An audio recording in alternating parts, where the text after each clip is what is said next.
Hello friends, എല്ലാവർക്കും ശ്രുതി ഡാഷിൻ്റെ മറ്റൊരു വിശേഷത്തിലേക്ക് സ്വാഗതം. അപ്പോൾ നമ്മളെല്ലാവരും കാത്തിരുന്നിട്ടുള്ള ശ്രുതി ഡാഷിൻ്റെയും ആദ്യ രാത്രി വരുന്നത് നാളത്തെ എപ്പിസോഡിലാണ് വരുന്നത്. അപ്പോൾ ഗൃഹപ്രവേശമൊക്കെ പൂർത്തിയാക്കിയിട്ട് അശ്വിൻ അങ്ങനെ തന്നെ അവളെ ശ്രുതിനെ കൈകളിൽ എടുത്തിട്ടാണ് മുകളിലെ റൂമിലേക്ക് കൊണ്ടുപോകുന്നത്. അപ്പോൾ അവിടെ അഞ്ജലിയും ശ്യാമൊക്കെ കൂടിയിട്ട് മണിയറയൊക്കെ സെറ്റാക്കി വെച്ചിട്ടുണ്ട്. അതേപോലെ തന്നെയാണ് ആകാശിനും പ്രീതിക്കും അഞ്ജലിയും ശ്യാമും തന്നെയാണ് മണിയറ ഒരുക്കിയിട്ടുണ്ടായിരിക്കുക.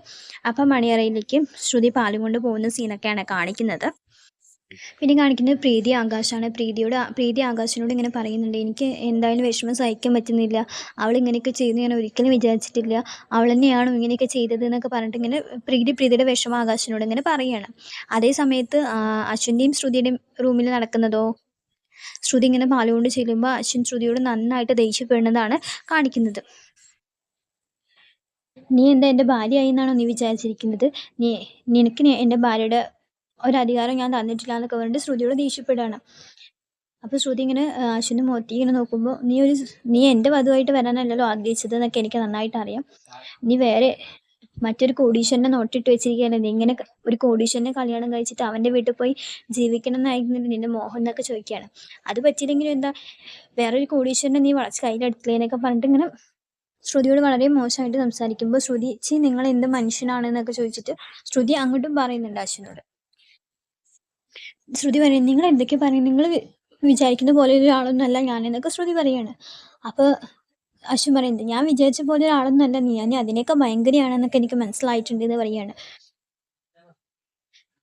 പറഞ്ഞിട്ട് നിന്റെ സ്വഭാവം ഇത്രയും തരം താഴ്ന്നതാണെന്നും ഞാൻ വിചാരിച്ചിട്ടുണ്ടായിരുന്നില്ല, അവിടെ ഒരു പാലും കൊണ്ട് വന്നിക്കാണ്, ഇറങ്ങി പോടി പറഞ്ഞിട്ട് ആ പാലും ഗ്ലാസ് പിടിച്ചിരിക്കുന്ന ശ്രുതിനെ ബാൽക്കണിക്കാണ് തള്ളാണ്. അപ്പോൾ ശ്രുതി ബാൽക്കണിയിലേക്കാണ് വീഴാണ്, ബാൽക്കണിക്ക് പോയി വീഴാണ് ശ്രുതി. എന്നിട്ട് ശ്രുതിയുടെ മേത്തേക്ക് അശ്വിനൊരു പുതപ്പ് ഇട്ട് കൊടുക്കുന്നുണ്ട്. എന്നിട്ട് ശ്രുതി അവിടെയാണ് കിടക്കുക. അപ്പോൾ അവിടെ വെച്ചാൽ നല്ല തണുപ്പൊക്കെ ഉണ്ട്, അവിടെയാണ് ശ്രുതി കിടക്കുക.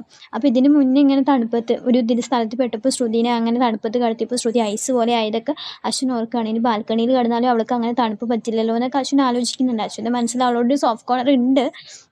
അപ്പോൾ അശ്വിൻ അതൊക്കെ ആലോചിക്കുന്നുണ്ട്, ഇനി ശ്രുതിക്ക് തണുപ്പ് പറ്റില്ലല്ലോ, ശ്രുതിക്ക് തണുപ്പ് അധികമാവില്ല എന്നൊക്കെ വിചാരിക്കുന്നൊക്കെ ഉണ്ട്. പക്ഷെ ശ്യാമിൻ്റെയും ശ്രുതിയുടെയും ആ നിൽപ്പൊക്കെ ഓർക്കുമ്പോൾ അശ്വിൻ അത് മറക്കും ചെയ്യുന്നത്. അശ്വിന് ദേഷ്യം വരുന്നുണ്ട്.